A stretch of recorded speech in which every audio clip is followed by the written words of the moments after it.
Hello friends, today we will learn theorem 6.1 जिसे BPT theorem भी बोला जाता है। तो इसमें कई जगह पे बहुत सारा कन्फ्यूज़न है, ठीक है। और according to me textbook में जो फॉर्मेट दिया गया है उसमें समझने में थोड़ी सी दिक्कत होती है, ठीक है। तो इसे हम यहाँ पे क्लियर करेंगे। अच्छा, तो थियरम 6.1 हमें क्या कहता है? अगर कोई लाइन जो है वो किसी ट्रायंगल की कोई एक साइड से पैरेलल इंटरसेक्ट करती है, यानी कि if a line is drawn, कौन सी लाइन यहाँ पे ड्रॉन करनी है? D E, right. यहाँ पे लाइन सेगमेंट डी है, लेकिन उसमें से पास होती हुई कोई भी लाइन हम अज्यूम कर सकते हैं दोनों तरफ। तो if a line is drawn parallel to one side, और वन साइड कौन है? B C. तो बी सी के पैरेलल अगर एक डी ई लाइन ड्रॉ की जाती है ट्रायंगल के अंदर जो इंटरसेक्ट करती है बाकी की दो साइड को, दो अलग अलग डिस्टिंक्ट पॉइंट्स डी और ई में, तो the other two sides are divided in the same ratio, यानी कि टू अदर साइड यानी ए बी और ए सी, ठीक है। वो जो डिवीज़न होता है यहाँ, यानी कि ए डी और डी बी, तो ए बी का डिवीज़न हुआ ए डी और डी बी में, और ए सी का डिवीज़न हुआ ए ई और ई सी में। तो ये जो डिवाइडेड पार्ट है वो एक ही रेशियो में होंगे, यानी कि A D upon D B का जो आंसर आएगा वही आंसर ए ई अपॉन ई सी का आएगा, ऐसा वो बोलना चाहते हैं, ठीक है। तो ये हो गया स्टेटमेंट पूरा। तो अभी हमें गिवन यानी कि क्या दिया गया है ऑलरेडी, तो ट्रायंगल ए बी सी दिया गया है, और एक लाइन जो है यानी कि डी ई लाइन जो parallel to side B C intersect करती है अदर टू साइड्स, यानी कि ए बी और A C other two sides को टू डिस्टिंक्ट पॉइंट्स यानी कि डी और ई में रिस्पेक्टिवली, राइट। तो in A B C a line parallel to side B C intersect other two sides A B and A C at D and E respectively. अच्छा, prove क्या करना है? तो प्रूव करने में to prove A D upon D B, जैसे कि मैंने समझा है A D upon D B का जो आंसर आएगा वही आंसर ए ई अपॉन ई सी का, यानी कि ए ई अपॉन ई सी का आना चाहिए, ठीक है। तो ये चीज़ हमें प्रूव करनी है और इसके लिए कंस्ट्रक्शन की ज़रूरत पड़ेगी।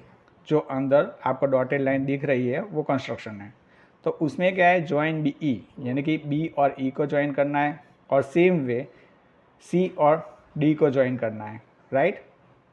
और साथ ही साथ उसके बाद draw D M perpendicular A C, यानी कि जो डी एम है दिख रहा है वो ए सी के परपेंडिकुलर यानी कि 90 डिग्री पर हमने ड्रॉ किया है, और साथ ही साथ E N perpendicular A B, यानी कि ये ई एन जो दिख रहा है वो ए बी के परपेंडिकुलर हमने ड्रॉ करना है। तो ये हो गया कंस्ट्रक्शन। और प्रूफ की बात करें तो प्रूफ में हम शुरुआत करेंगे ट्रायंगल ए डी ई से, ठीक है। तो ट्रायंगल ए डी मैंने अलग से ड्रॉ किया है जैसे आप इसे अच्छी तरह से समझ सको। लेकिन यहाँ पे जब मैंने ए डी ड्रॉ किया है तो बेस को मैंने ए डी बनाया है इस बार, नेक्स्ट टाइम दूसरा होगा वो आगे देखेंगे। तो यहाँ से ये ए डी उठाया हुआ है मैंने, और ई एन को मैंने एल्टीट्यूड या परपेंडिकुलर लिया हुआ है ए डी के ऊपर, राइट। तो आपको पता है ट्रायंगल का फॉर्मूला, ट्रायंगल का एरिया का फॉर्मूला क्या होता है? Half into base into height, right. तो हाफ, और मैंने यहाँ पे बेस ले लिया ए डी को, और हाइट को मैंने ले लिया ई एन को, ठीक है। तो सिमिलरली अब दूसरे ट्रायंगल की बात करेंगे हम। कौन सा वाला? यहाँ पे देख सकते हैं बी डी ई या बी ई डी या डी बी ई, कुछ भी बोल सकते हैं। लेकिन यहाँ पे देखिए मैंने बेस किसको बनाया था? लेफ्ट हैंड साइड वाले ए डी को। तो यहाँ पे भी मैंने ट्रायंगल पहले जो चूज़ करना है वो कौन सा करना है? जहाँ पे बी डी बेस आए, ठीक है। यहाँ पे दूसरा एक ट्रायंगल है डी सी ई, लेकिन वो नहीं लिया क्योंकि उसका बेस ई सी इस तरफ आता है। तो हमें पहले ट्रायंगल ए डी में जिस साइड यानी कि लेफ़्ट साइड बेस लिया है, तो वो लेफ़्ट साइड वाला नीचे का ट्रायंगल जो है डी ई बी वही चूज़ करना है, और उसका एरिया का formula half into base into height के हिसाब से ही रखना है, जो मैंने नीचे ड्रॉ करके दिखाया है आपको। तो उस हिसाब से यहाँ पे ये जो बी डी है वो बेस है, यहाँ से इतना ही, और उसके बाद उसके ऊपर जो हाइट ली है वो ई एन है। तो यहाँ पे आप याद रखो कि ये ऑब्ट्यूज एंगल ट्रायंगल है, और इसकी वजह से उसकी ऊपर की जो हाइट है वो ट्रायंगल के बाहर की साइड बनती है, राइट। तो ये उसका फॉर्मूला हो गया, area of triangle B D E is equal to half into base B D into height E N, ठीक है। अभी देखो ये जो फॉर्मूला ए डी ई का एरिया का आया और ये जो बी डी ई का एरिया जो है उसका जो फॉर्मूला है, तो वो हम उसका रेशियो ले लेते हैं, यानी कि area of A D numerator में रखेंगे और एरिया ऑफ बी डी हम डिनोमिनेटर में रखेंगे, और जो हमें मिला है वो half A D into E N numerator में एज अकॉर्डिंगली, और डिनोमिनेटर में half into D B into E N accordingly. तो यहाँ पे एक चीज़ देखो कि हाफ और हाफ जो है वो डिवीज़न में कैंसिल हो जाता है, सेम वे ई एन और ई एन भी कैंसिल हो जाता है, और रह जाता है A D upon D B का रेशियो, ठीक है। और टेक्स्ट बुक के अंदर इसे कंक्लूजन 1 करके दिया गया है। तो आप जब ये समझ रहे हो इस वीडियो में से, तो याद रखो कि आपकी जो टेक्स्ट बुक है वो टेक्स्ट बुक के अंदर जो थियरम है उसके थियरम की जो फिगर है उसको, यानी कि इस फिगर को आपको साइड में रखकर ये समझना है। अब आती है बात नेक्स्ट फॉर्मूला की। तो उसमें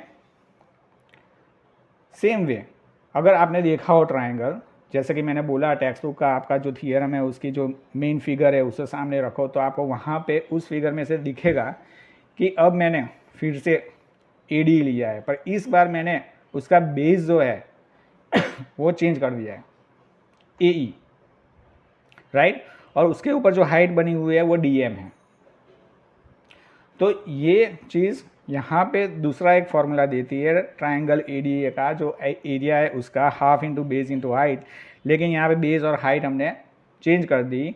यहाँ पे जो बेस है वो ए ई और हाइट जो है वो डी एम है। और similarly area of D E C की बात करें, डी ई सी जैसे कि आप देख सकते हो अपनी टेक्स्ट बुक की फिगर के अंदर, तो नीचे ऐसे बना हुआ है ये भी ऑब्ट्यूज एंगल ट्रायंगल है, ठीक है। यहाँ पे एंगल ई जो है वो ऑब्ट्यूज एंगल है। तो यहाँ पे डी ई सी के एरिया की बात करें तो वो भी half into base into height के हिसाब से यहाँ पे ऊपर ए डी जो ट्रायंगल था उसमें मैंने इस बार जो बेस बनाया वो राइट हैंड साइड बनाया है। इससे पहले वाले पेज में जो बनाया था उसमें लेफ्ट साइड का बेस बनाया हुआ था। तो यहाँ पे अगर आप राइट हैंड साइड का बेस बनाते हो तो ये जो फिगर है उसमें ट्रायंगल डी ई सी में भी ये बेस जो है वो राइट साइड ही होगा, यानी कि ई सी। तो देखिए हाफ इंटू बेस ई सी ले लिया और हाइट ले ली मैंने डी एम। यहाँ पे भी हाइट ट्रायंगल के बाहर के तरफ बनी हुई है जो पॉसिबल है ऑब्ट्यूज एंगल ट्रायंगल में। तो ये दोनों जो फॉर्मूला बने उसका रेशियो हमने ले लिया है, ए डी को न्यूमरेटर में रखा, एरिया ऑफ डी सी को नीचे डिनोमिनेटर में दोनों का फॉर्मूला लिखा, हाफ इंटू ए इंटू डी एम जो ऊपर दिखाया गया है उस तरह से अकॉर्डिंगली, और डिनोमिनेटर में हाफ इंटू ई सी इंटू डी एम। और यहाँ पे हाफ और हाफ दोनों कैंसिल हो गए, डी एम और डी एम वो भी कैंसिल हो गए फ्रैक्शन में, और यहाँ पे रह गया ई अपॉन ई सी जिसे टेक्स्ट बुक में कंक्लूजन नंबर 2 बोला गया है। अब क्या करना है वो समझ में।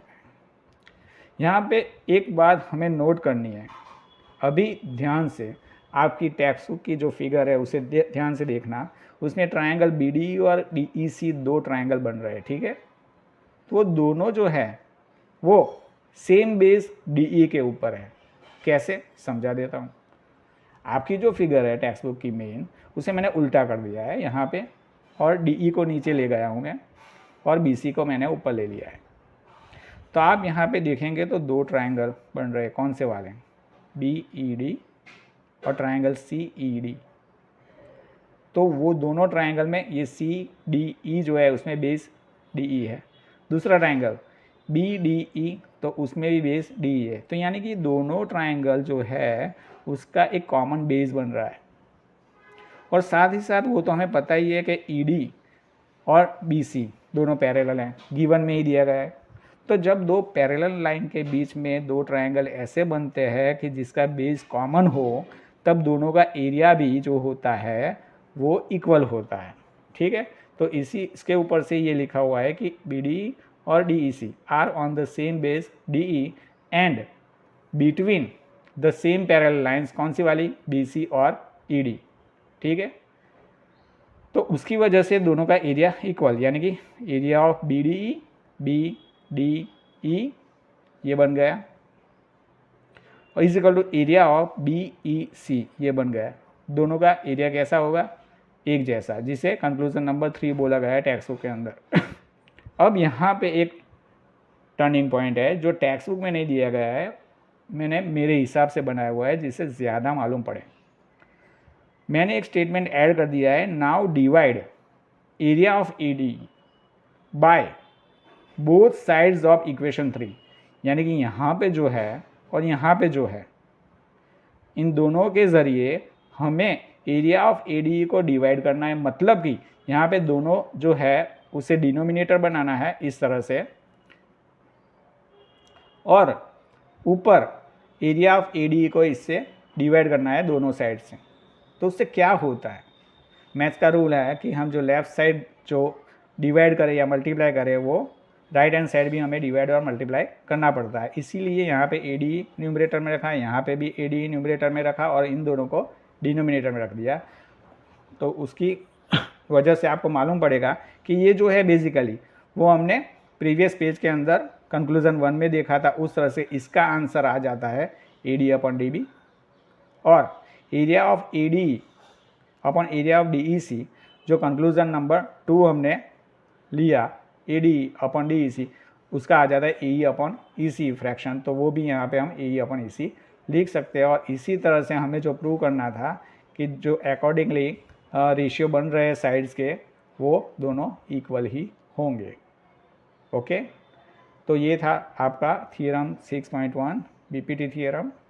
वो मैं आशा करता हूँ कि आपको अच्छी तरह से मालूम पड़ा है और इसे रिवाइज भी कीजिए, बार बार देखिए, 2-3 बार देखिए और एक बार बिना देखे लिखने का ट्राई कीजिए। जब भी ज़रूरत पड़े तभी अंदर देखकर उसे फिर से रिवाइज कीजिए। Thank you.